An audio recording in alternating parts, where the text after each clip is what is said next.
New York Presbyterian Hospital has announced its plans to lay off about 2% of its workforce, which It was more just like me. I wasn't happy with the unit that I was on. This is giving everything that you have for 12 hours, being berated. Nurse layoffs are rising, and it's happening quietly while hospitals spin it as restructuring or efficiency, when the reality is far more concerning because some nurses care deeply and burn out while others quit due to unsafe conditions. And hospitals are using both as justification to cut even more staff, which creates a dangerous cycle where fewer nurses are expected to handle more patients, leading to worse outcomes, higher stress, and even more departures. And instead of fixing the root problems, hospitals see this as a financial opportunity to reduce payroll and shift responsibilities onto smaller teams while still charging patients more than ever. And what makes this worse is that nursing isn't just another job you can replace overnight, because experience matters, judgment matters, and patient safety depends on having enough trained professionals on the floor. And when hospitals normalize layoffs, they normalize lower standards of care while executives frame it as necessary. Cost control and nurses who stay are left overworked, underpaid, and blamed when things go wrong, while those who leave are painted as unreliable, even though many were pushed out by impossible schedules, mandatory overtime, and lack of support. And this trend hurts everyone because patients wait longer, errors increase, and the remaining staff are forced to choose between rushing care or burning themselves out entirely. And hospitals know this, but as long as budgets look cleaner on paper, the human cost is ignored. And the most troubling part is that this sends a message that experience, loyalty, and care don't matter as much as cutting costs, which discourages future nurses from even entering the profession at a time when healthcare demand is only growing. And instead of investing in retention training and safe staffing ratios, many systems are gambling that fewer nurses can somehow do more, which isn't sustainable and will only accelerate shortages and closures down the line. And when hospitals treat layoffs as a strategy rather than a warning sign, it becomes clear that the system is prioritizing short-term savings over long-term stability and patient safety. And that's a risk no one should be comfortable with. Check out some of these videos. right on the heels of National Nurses Week, New York Presbyterian Hospital has announced its plans to lay off about 2% of its workforce, which equates to about 1,000 employees. Don't know yet exactly what the breakdown of those employees is going to be, but we do know that it includes nurse practitioners and nurses. They are allegedly laying off all of their nurse practitioners except the ones that were hired before 2010, and have allegedly already laid off 50 RNs from the Columbia campus, from what I'm told. But are they not still building a new cancer center and like enlarging another hospital? But they're citing financial difficulties.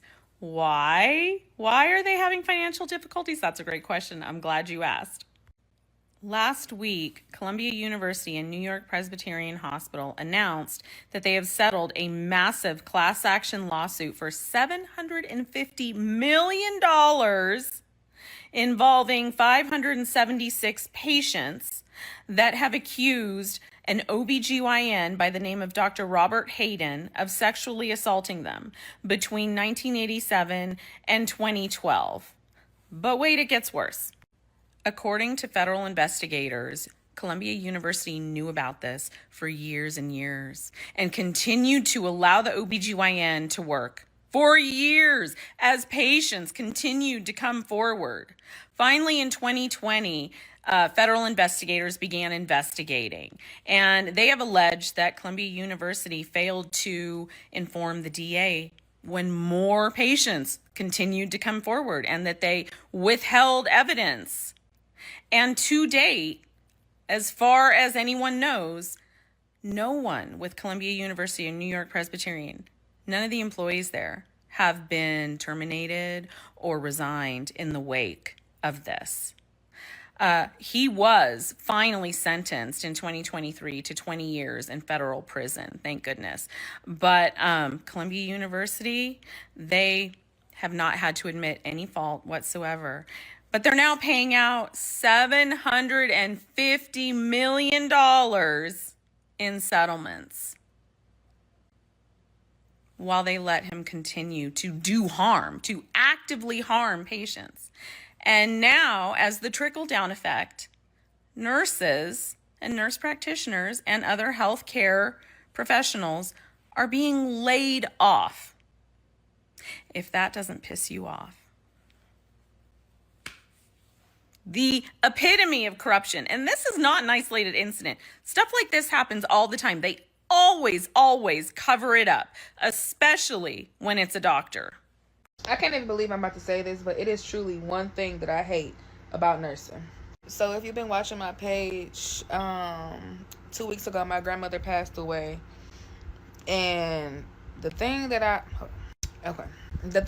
didn't think about, like becoming a nurse, and I don't know why it just never crossed my mind, is that I feel like we are the first people to know when our family member is about to go. My grandmother's death was very sudden. She had an appointment that morning to get her dialysis catheter replaced. The replacement was successful and she coded. My grandmother raised me, so this is something that I knew was going to happen, but it's something that I wasn't prepared for mentally. But when I went to the hospital and seen my grandmother and looked at her, my nursing intuition went off first, and I just knew that my grandmother was gone. It sucks. It really sucks. So I just quit my job of almost 4 years,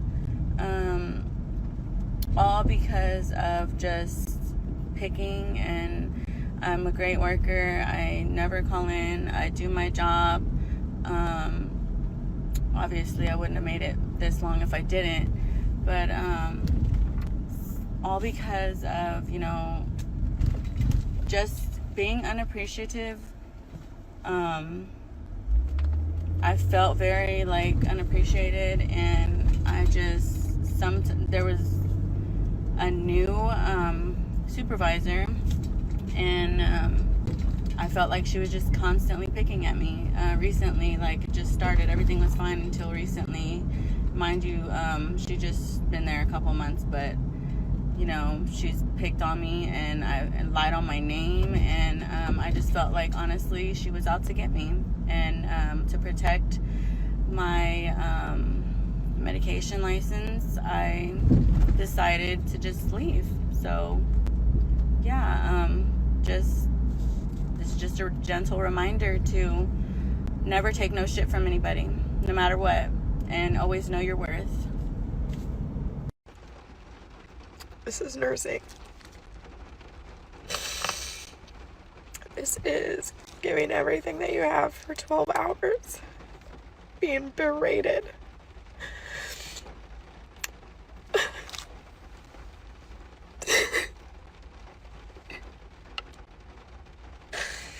This is nursing in 2022.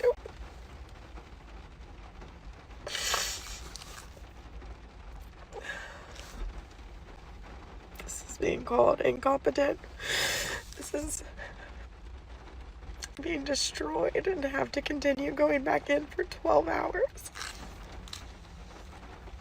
Even though they just treat you like you're trash. I'm not somebody who doesn't care. I'm somebody who leaves my family to take care of yours. And treat them like they're my family. I would do everything I could for these people that are mine. And then just to be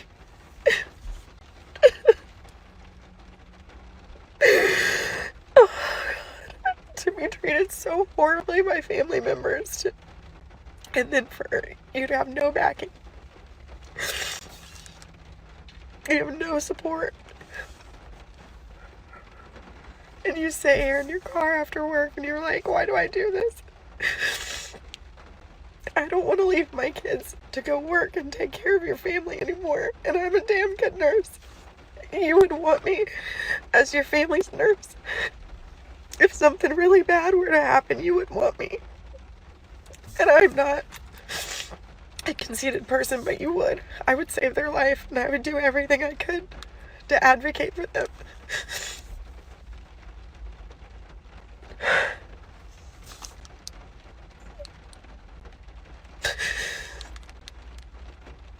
I never cried like this when I worked at the daycare. I loved my job. It just didn't pay enough to sustain a family, and I always wanted to be a nurse, so I did it. And now I sit here 6 years into it, and I have no idea why. I have no idea why. Be nice to your nurses. They're doing everything they can. They literally are laying their heart out every 12 hours. Just be nice. Just be kind. I know that you don't like seeing your family sick, but they don't either, and they're trying so hard, but we're overworked and we're short-staffed. Just be kind. There's no reason to be so degrading to people. Just be kind. Big news out of Austin, Minnesota. 37 union nurses at Mayo Clinic Austin just received 90-day layoff notices. Mayo says it's because of low inpatient volume and operational changes, but let's unpack what's really happening here. These nurses are all members of the Minnesota Nurses Association, and they were given official WARN notices. So that's the legal requirement when employers plan mass layoffs. But the union isn't buying it. They're calling this a union busting move, and they filed charges of unfair labor practices. So this comes from Mayo Clinic Health System, one of the most prestigious and wealthy healthcare brands in the country. So why are they cutting frontline staff? The very nurses that the patients depend on. So this isn't just a local issue. If you've been following my videos, it's part of a national trend. Hospitals are consolidating services, shifting care away from smaller community facilities like Mayo Austin, and in the process, cutting bedside staff, often while executive compensation keeps rising. Nurses have warned for years, safe staffing saves lives, but decisions like this send a clear message. Profits and efficiency are being prioritized over patient care and worker stability. So here's the question. Is this truly about declining volume, or is it about breaking the union and centralizing power? You decide. Let me know your take in the comments. Okay, so for all my new grads that ended up quitting their first nursing job in under a year, how is life going for you? Because I recently did that. I was working in a hospital. I was on the cardiac unit. As a new grad, I was part of the whole new grad program and everything. And initially it just wasn't the unit for me. It wasn't a unit that I had ever envisioned myself working on. But I mean, it wasn't bad. It wasn't anything to do with the people. My preceptors were amazing. My cohort were really good too. Everybody was great around me. It was more just me. I wasn't happy with the unit that I was on. I honestly was just miserable every time I was going into work. I wasn't happy. I wasn't excited. Initially, before the program and during orientation process, I just wasn't happy. I would be on the unit, and I just was dreading being there, and I didn't like that because I truly love nursing, and I want to work somewhere where I'm happy. Yes, I understand that it's gonna be stressful no matter where you go, and there's gonna be challenges no matter where you go, but I would rather face those challenges in a place where I'm content. I really want to get into pediatrics. That's always been something that I have been wanting to do. I wish that after nursing school, after I graduated, that I would have waited and applied to programs that were, more so in pediatric environment. But I didn't. After graduation, I was just applying to everything and anything that was open at that moment. And this was back in December. So, there's not many programs in my area that are open during the winter time. So I'm applying to everything. I'm studying for the NCLEX. I'm taking the NCLEX. And then before I knew it, I accepted the first job that got back to me. And I accepted it because I didn't want to lose any opportunities. Everybody was applying, so I didn't want to be behind. I didn't want my position to be given to somebody else. I was just trying to get a job. It definitely was rushed. I feel like I really did rush myself into it. And I wish I would have just taken the time to apply for programs or apply for jobs in general that were more so in the area that I wanted. And that's something that I do like kind of regret doing, but I mean, it happened, and you know, it's a learning experience. I feel like to some extent you kind of have to have like some kind of a passion for nursing because it's not easy, and you know, you kind of owe it to who you're taking care of to at least like what you're doing, you know, because it's like I don't want to go to work and not like what I'm doing, and I don't think a patient would want me taking care of them if I didn't like what I was doing, you know. So I feel like it kind of has to like coincide in a way, you know, like I never want to get to that point where I'm that nurse that hates their job. You know, it's like I worked hard for this degree. It was not easy the past 4 years trying to get this degree, you know, so it's like I feel like I deserve to work where I want to work, you know.